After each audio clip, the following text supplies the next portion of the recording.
Scout મંડળ, શ્રી યુવક મંડળ વેરોડ, જય કિસાન ગ્રુપ ઓફ સુરત પોતાનું સ્થાન લઈ રહ્યું. દરેકને વિનંતી છે હું સાવધાન કહીશ તો સૌએ સાવધાન થવાનું છે. પછી કોઈ ત્યાંથી જગ્યા છોડવાની નથી. જે બેસેલા હોય તો તે લોકોએ ત્યાંથી ઉભા થઈ જવું.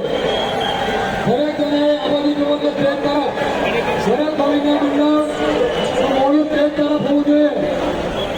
જય કિસાન ગ્રુપ સુરત ઉભા રહેજો. જ્યાં છો ત્યાં